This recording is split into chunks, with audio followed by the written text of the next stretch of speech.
여러분 안녕하십니까? 정치 내비게이션 아나운서 정승조입니다. 이라크가 다시 내전 상태에 들어갔습니다. 종파와 민족, 외세 개입 등 온갖 문제가 뒤엉켜 있어서 잘잘못을 따지기가 쉽지 않은데요. 시리아와 이란이 개입하고 미국도 공습을 검토하면서 국제전 양상을 보이고 있습니다. 국제적인 합의 그리고 이라크 정부 쪽의 진지한 통합 노력으로 내전 확대를 막을 필요가 있지만은 지속 가능한 평화에 대한 전망 또한 필요하겠죠. 더불어 정부는 우리 국민과 기업에 피해가 없도록 최선을 다하길 바랍니다. 정치 내비게이션 화요일 순서 시작하죠.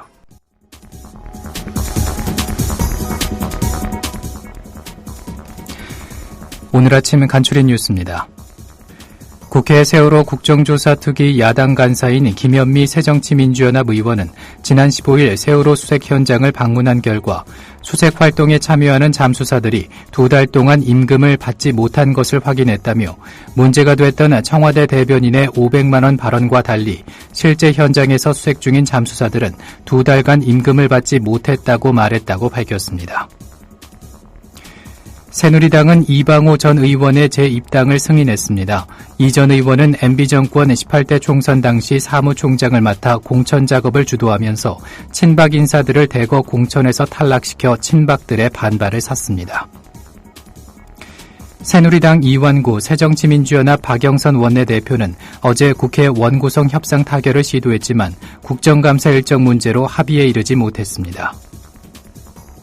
새누리당 홍문정 의원은 문창극 총리 후보자의 친일 망언에 대해서 청문회에서 적극 해명하면 많은 분들이 이해할 수 있다고 본다며 교인으로 하신 말이라며 이같이 주장했습니다. 오늘 아침 간추린 뉴스였습니다.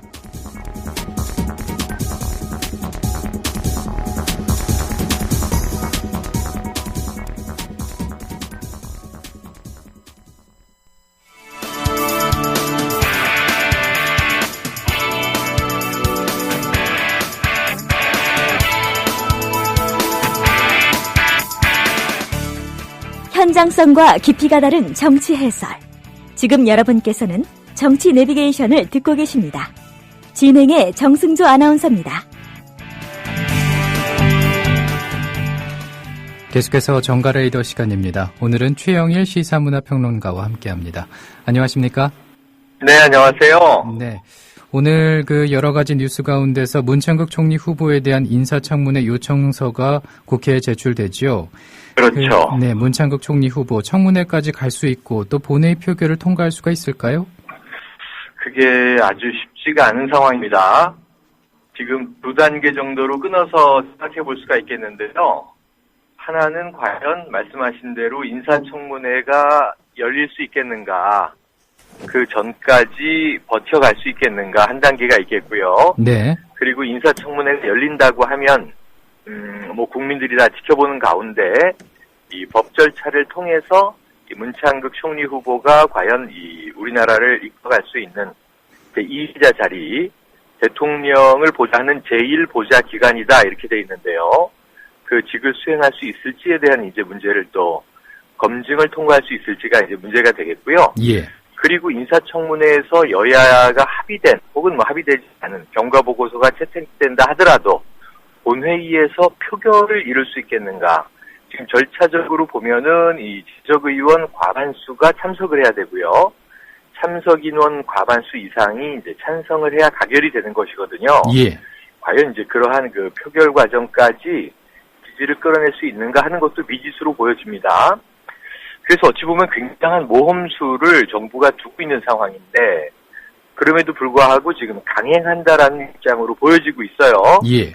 과연 청와대 정부 혹은 또 이제 문창극 총리 후보 개인 다 각각 어떤 지금 의도를 가지고 밀어붙이고 있는 것인지 이 속내가 좀 궁금해지는 그런 상황입니다. 왜냐하면은 이게 도저히 쉬워 보이지가 않거든요. 예, 국민 여론이 일단은 다수가 총리 후보감이 아니다라고 돌아서 있는 상황에서 왜 이렇게 밀어붙이고 있을까? 저는 이제 이유가 진짜 궁금해지는 그런 시점입니다. 예, 쉽지 않은 상황에서 그런데 그 반대 여론을 누그러뜨려서 점수를 따야 하는 문창극 후보자 본인은 연일 입장과 태도가 오락가락했잖아요. 네. 왜 그렇다고 봐야 될까요? 그러니까 이게 전략이 없어 보이는 게 더 큰 문제인데요. 예. 예를 들면 보통 우리가 두 가지 정도 방법을 생각해 볼 수가 있죠. 꼭 총리가 돼야 된다. 이게 뭐 지금 집권 여당에 이제 똘똘 뭉쳐 있는 하나의 의지다라고 이제 본다든가, 예. 혹은 뭐 본인이 이제 총리직에 대한 뭐 욕망이 크다든가, 혹은 이제 총리가 되는데 큰 흠결이 없는데 정말 뭐 여론이 지금 왜곡돼 있어서 이렇다고 본인이 생각을 한든가 하면 한 가지 전략은 이 정말로 뭐 강공으로 나가는 수가 있겠죠. 뭐 이제 왜곡을 일삼는 언론들 다 고소고발하겠다라고 하고 본인이 이제 총리직을 수행하는데 전혀 문제가 없다라고 이제 뭐 강변을 한다든가, 예. 또는 그런 방법으로 읍소 전략이라고 우리가 얘기하는 과거에 좀 잘못된 일들이 있었다. 하지만 총리가 되면 정말 잘할 것이다. 라고 이제 사과하고 빌고 이제 그런 방법이 있을 텐데요. 지금까지 가장 좀 우리를 곤란하게 하는, 또 혼동스럽게 만드는 게 이제 지금 말씀하신 그 총리 후보자의 입장과 태도입니다. 왜냐면 우리가 기억하지만 처음에 이제 지명되고 나서 KBS가 문제를 터뜨렸지 않습니까? 그렇죠. 과거의 동영상, 뭐 서울대에서의 강의, 또는 칼럼 내용 등 여러 가지 총리 후보로 이제 부적절한 말과 글이 이제 있었다라고 하는 걸 이제 밝혀냈는데요. 그리고 나서 이제 기자들의 질문 공세가 쏟아지자 하는 태도를 우리가 이제 봤는데, 해명은 이미 다 했다. 총리실에서 해명을 했다는 거고요. 그리고 사과는 무슨 사과, 이런 이제 좀 얼토당토 않다는 반응을 보였는데, 예. 그 다음에는 바로 이제 여론을 의식한 듯 다 오해들이 많았다. 이 자신의 말과 글에 대해서 오해들이 있는데, 그런 오해들은 유감이다, 표현의 잘못이다, 뭐 이런 표현을 썼어요. 예. 그리고 나서 이제 조금 그러면은 이제 총리가 되기 위해서 좀 몸을 낮추나 보다라고 이제 생각한 순간 KBS에 대한 법적 조치를 하겠다, 이렇게 또 밝혔죠. 그리고 나서 지난 일요일 오후에는 기자회견을 자처해서 송구스럽다라고 하는 표현을 쓰면서 사과를 합니다. 근데 이게 사진을 보시면 아시겠지만 착석 사과라고 하는 별명이 또 붙어 있어요. 예. 그래서 지금 이제 여론이 별로 이제 이 문창석 후보자의 해명이나 사과나 혹은 뭐 송구스럽다는 발언 등을 그렇게 좀 이제 이 진정성 있게 받아들여주지 않는 분위기인데, 어쨌든 이제 언론은 모두 다 사과했으니까 됐다. 나머지에 대한 검증이 필요하다면 인사청문회에서 밝히자. 이런 이제 기조로 흘러가고 있었는데요. 또 어제 월요일이 돼서는 다른 태도가 나왔어요. 그 총리 후보자 사무실로 출근하는데 이제 기자들이 야당의 어떤 이 공세에 대해서 어떻게 피해갈 수 있겠는가, 이런 질문을 하자 그것은 야당에 가서 물어보시라, 이런 얘기를 했죠. 예, 맞아요. 네, 그리고 나서 또 이제 질문 공세를 계속 퍼붓는 기자에게 뭐 우리가 그냥 좀 뭐 속된 말입니다만, 눈에서 레이저 빔이 날아간다, 뭐 이런 표현을 씁니다만, 굉장히 스포하게 쏘아보면서 어느 신문이요? 이렇게 이제 또 물어보고 그랬죠. 예. 그래서 이 총리 후보자의 태도가 과연 이 국민 여론에 그럼 읍소하고 본인은 억울하니 한번 인사청문회에서 다 모든 걸 해명하고 밝힐 수 있다라고 지금 생각하는 건지, 아니면은 이제 이 본인의 입장을 곤란하게 만드는 언론을 굉장히 적대시하고 있는 것인지, 혹은 이제 또 이 자신의 그 어떤 역사관을 일단 드러나 있는 부분을 다 읽어보고 전체 풀영상을 보라고 또 이 총리실이 게재하지 않았습니까? 예. 적지 않은 사람들이 이제 그 영상들을 다 봤는데요. 그쪽에서 주장하는 것처럼 뭐 악의적으로 발췌 편집을 해서 뭐 악마의 편집부터, 그게 아니고 전체를 다 보니까 더 이상하다, 이런 분들도 적지가 않아요. 예.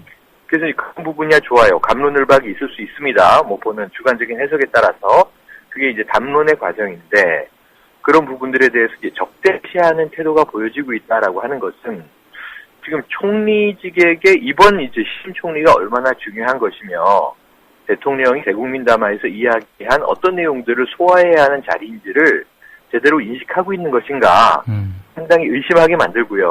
예. 저는 그것이 이제 심리적 초조감에서 이제 비롯되는 행동인 것 같다라고 이제 추정을 하는데, 그렇다고 한다면은 정말 뭐 총리의 자리에 올라가면 얼마나 또 많은 산적한 과제를 해결해야 되지 않겠습니까? 그렇죠. 그런데 전혀 안정되어 있지 않은 모습을 보인다는 점에서 국민들을 굉장히 더 불안하게 만들고 있는 이 이중 시그널이 매일매일 다르게 지금 이제 드러나고 있는 것은 뭔가 아주 혼동스럽기 그지없다라고 말씀드릴 수 있겠네요. 예.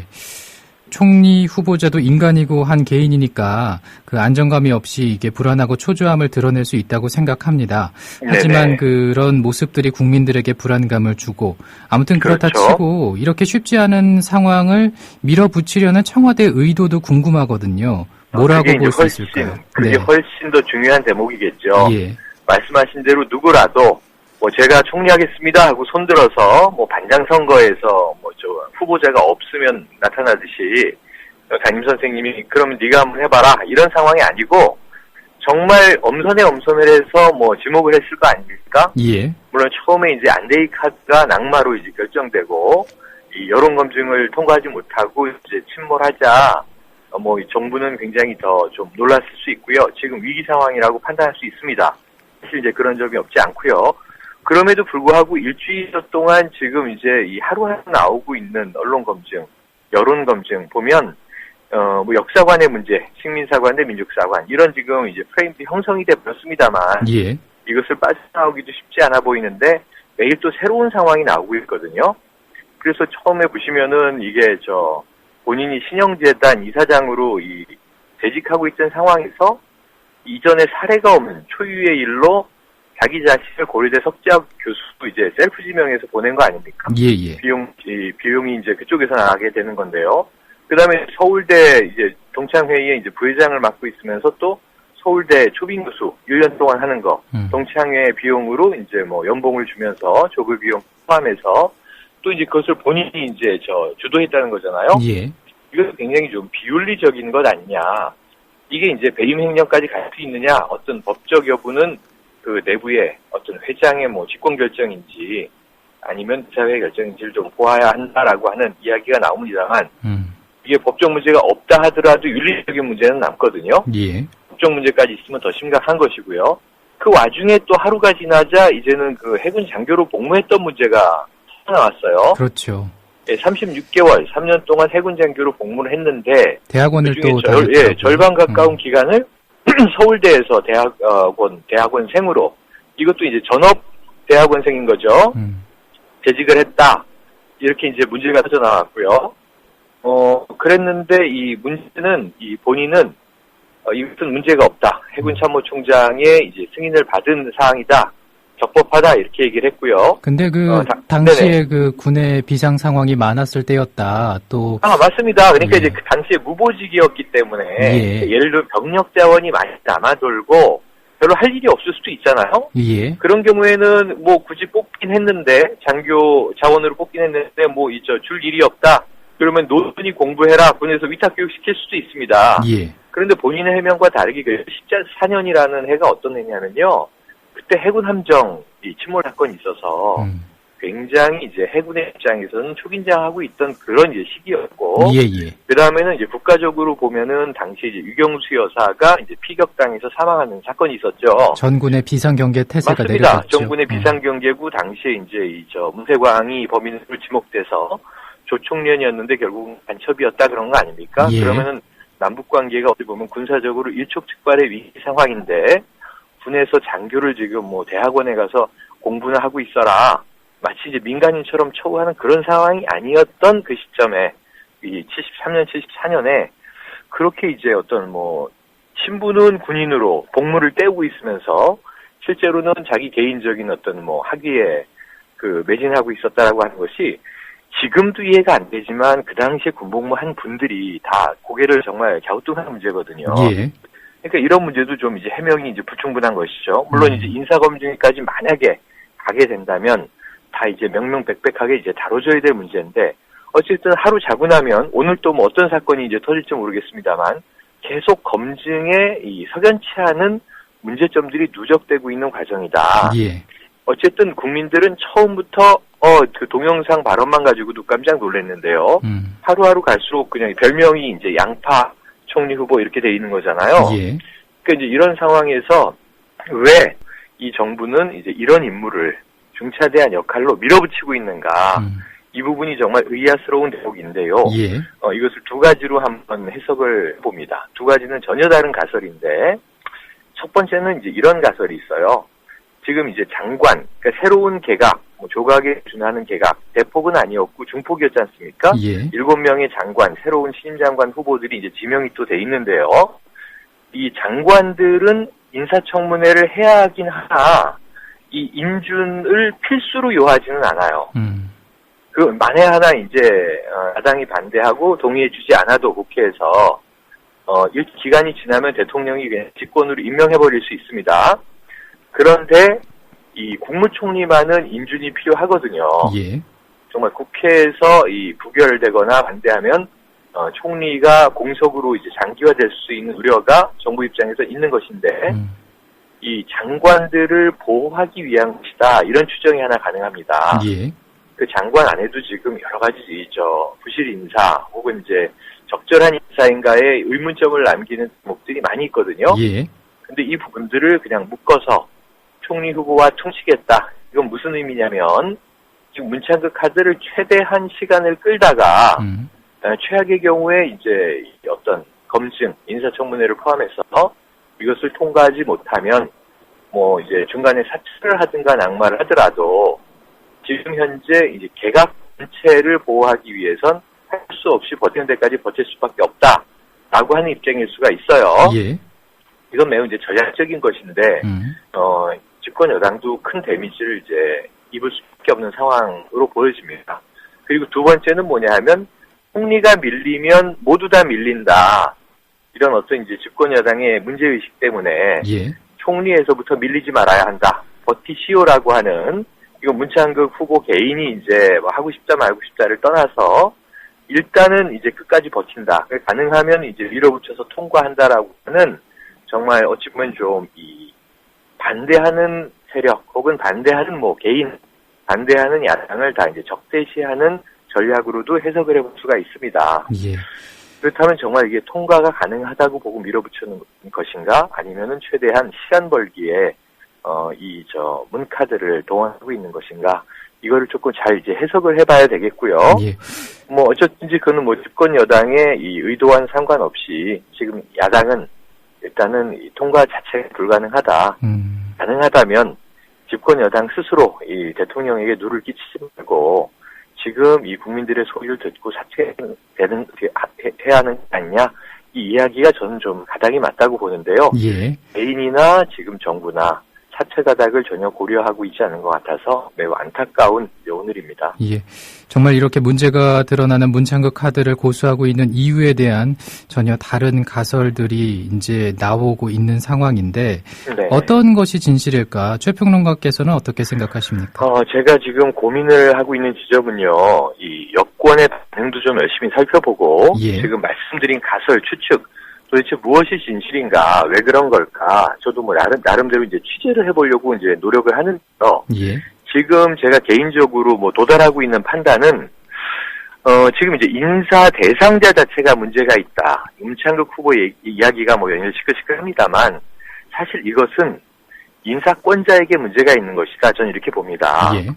문제가 있는 사람을 지명하지 말았어야 했는데 문제가 있는 걸 알면서 혹은 몰랐지만 알게 됐을 때 처리하지 않고 있다라고 하는 것은 인사권자까지도 이 책임을 끌어안을 수밖에 없는 거지 않습니까? 또 예. 과연 인사권자가 무슨 생각으로 이렇게 밀어붙이는가 아까 얘기를 드렸던 건데요.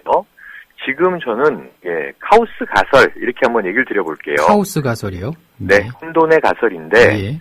인사권자가 있는가 이 의문까지도 던지게 되는 지점이라는 거죠. 자, 오늘 이 시점에 이제 인사권자는 실질적으로 국내에 없습니다. 어제 출국을 하셨죠. 예. 어제 이 문창극 후보자 얘기 시끌시끌한 과정에 보통은 모든 뉴스의 첫 번째가 지금 이 대통령 해외 순방 아닙니까? 그렇죠. 그러면서 지금 지방선거도 뭐 박빙의 무승부로 끝났고 이제 730 재보선에서 리턴 매치한다 이런 이제 분위기가 되어 있는 마당에 지금 이 14일 날 새누리당은 이제 전당대회에서 당권을 뭐 현재 권력이 이제 장악할 것이냐 미래 권력이 반란 세력이 장악할 것이냐 뭐 이런 이제 논란들이 있는 와중에 굉장히 조용히 순방을 떠나셨습니다. 예. 보통 TV에서 다 생중계하고 그러는데 이제 떠나고 나서야 오후에 이제 대통령이 중앙아시아로 날아갔다. 지금 중앙아시아 나왔는데요. 우즈베키스탄 도착했다는 소식 나왔고요. 카자흐스탄 방문하고요. 투르크메니스탄 방문합니다. 물론 어느 나라도 우리가 수교국가, 외교 상대국 중요하겠죠. 이 청와대 입장에서는. 예. 하지만 지금 이 국내가 이 어수선한 와중에 중앙아시아에 날아가야 하는가? 그럼 예를 들면 뭐 미국과 뭐 일본과 어떤 이 군사적 협력, 외교적 이 긴급 현안이 있어서 중국이나 러시아를 만나는 게 아니라 이 나라들과의 지금 순방의 목적은 뭐냐 하면 그냥 유라시아 상생협력 네트워크를 짜겠다. 유라시아 이니셔티브를 주겠다. 이런 얘기입니다. 그럼 중앙아시아 이 3국이 우리나라한테 지금 얼마나 중요한 외교적 파트너냐 이거죠. 예. 그래서 지금 순방이 그렇게 긴급할 정도로 사실은 이제 순방을 워낙 긴급하게 다녀오시긴 했으니까요. 눈물의 대국민담화를 한 오전에 발표한 오후에도 결국 아랍에미리트로 날아갔다 오시지 않았습니까? 예. 그래서 이제 순방을 굉장히 이제 성실하고 열심히 수행하는 리더십 스타일이다 이렇게 인정해 줄 수도 있겠습니다만 지금 이 총리 후보가 이 지경이 되어 있는 상황에서 저는 아까 말씀드린 인사권자가 지금 이제 5일 동안 이제 또 나라를 비우고 날아갔다 온다. 이 아까 카오스 가서 말씀드린 것이요. 작년 초에 취임 이후 2월 25일이죠 정확하게는. 그리고 초기에도 인수위에서 굉장히 이제 어렵게 오랜 시간을 거쳐서 인사를 저렇게 못하나 하는 정도로 시간 걸려서 이제 내각이 짜여지는 과정을 가면서 정부가 작동을 이제 하고 그런 과정에서 지금까지 터진 문제들 지금 최근에 그 NLL 논란 관련 이제 정문원 의원 하나 약식 기소가 되고 다 이제 무혐의 되지 않았습니까? 예. 근데 작년으로 거슬러 올라가 보면 그 NLL 논란이 얼마나 그 사초 논란에서 난리를 부렸었냔 말이죠. 그리고 심지어는 깜짝 놀랄 일은 사초가 없었다 이런 결과가 나오지 않았습니까? 예. 그리고 이제 참여정부 인사들 줄 소환되고 이제 그랬었는데요. 그 과정들을 생각을 해보면 어마어마한 일이 벌어졌는데 제대로 수습되지 못했다. 그리고 이제 그뿐만이 아니라 이제 지금 현재 진행되고 있는 통합진보당 내란 음모 사건이요. 예. 그리고 또 이제 최동 전 검찰총장 찍어내리기, 그 혼자 논란, 이런 이제 초유의 탁보 속보들이 뻥뻥 터지는 상황에서 그게 모두 어떻게 매듭지어졌나를 보면 매듭지어지지 않았거든요. 아직도 이제 모르는 상황인데 올해 검찰이 발표하기를 혼외자가 맞다. 그리고 이제 증거로 제기한 것들은 작년에 이제 다 뉴스에서 풀었던 이야기들이 이제 다시 이렇게 좀 나열이 돼서 DNA 검사를 해봐야 알 수 있지만 확증할 수는 없지만 정황적 추정상 혼외자가 맞는 것 같다. 이런 식의 이제 발표가 나버리고요. 또 이제 그보다 훨씬 더 큰 문제였던 국가기관 대선 개입 문제는 김용판 전 경찰청장 무죄, 별거 없었다. 이제 대단한 거 아니다. 이런 식으로 이제 덮으려고 하고 있잖아요. 예. 그런 사이에 올해도 계속 새로운 사건들이 터지고 있고 이것은 이제 굉장히 어떤 우발적인 돌발 변수로서의 참사입니다만 세월호 참사 지금 하나도 해결되고 있지 않거든요. 예. 그러니까 이렇게 여러 가지 이제 문제가 산적한 상황에서 해외에 계속 나간단 말이죠. 해외로 계속 나갔죠. 일 터지고 해외 나가고 해외 나가 있으면 일 터지고 지금 이것이 거의 1년 반 동안 저는 반복된 순환의 패턴이라고 생각을 하는데 지금 또 이제 해외를 나가셨는데 지금 인사 문제는 손 놓고 있는 상황이죠. 그냥 오늘 할 테니 인사청문회 열어달라 하는 요청서가 국회로 제출이 되는 거죠. 오늘 제출되면 20일 이내에 처리해야 되는 또 시간이 내 쫓기는 그런 상황이 됩니다. 근데 이렇게 지금 가고 있는 이유가 뭘까를 좀 고민을 해보는데 어떤 패턴이라고 아까 말씀드렸지만 일관성이 있어야 되는 건데요. 일관성이 없이 전혀 다 맥락 다른 대형 사고가 터진다, 대형 사건이 터진다, 그리고 대통령은 해외를 돈다, 순방을 통해서 지지율 한 3%에서 5% 끌어올린다, 그리고 이제 이 터진 일은 어떻게든지 여론몰이를 하다가 결국은 법적으로든 혹은 합리적으로든 납득되는 수준에서 매듭지어지지 않고 계속 방치된다. 지금 세월호 참사 말씀드렸습니다만 거기서 공공의 적이 유병헌 회장인데요. 유병헌 회장 일가 뉴스가 매일 쏟아집니다만 종적이 없죠. 지금 실종됐죠. 증발돼 있습니다. 이런 상황의 귀결은 다 무엇이겠는가? 저는 인사권자가 있나? 혹은 컨트롤 타워라고 우리가 이제 요즘 유행어로 부릅니다만 컨트롤 타워가 있는 것일까? 정말 있다면 누구일까? 사건이 터질 때마다 많은 또 이제 야권에서 음모론도 나오지만 이 시나리오설, 기획설이 나오는데요. 여기에 대해서 정말 답을 찾아볼 수 없는 흠이다라고 하는 점에서 저는 이게 카오스다. 지금 청와대와 정부가 엠프티 상태, 텅 비어 있는 것 아닌가. 예. 그런 고민까지 해보게 됩니다. 예.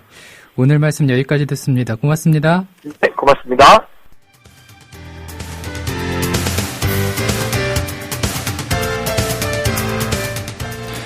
정치 내비게이션 오늘 순서는 여기서 마치고요. 내일 아침 7시에 인사드리겠습니다. 함께해 주신 여러분 고맙습니다.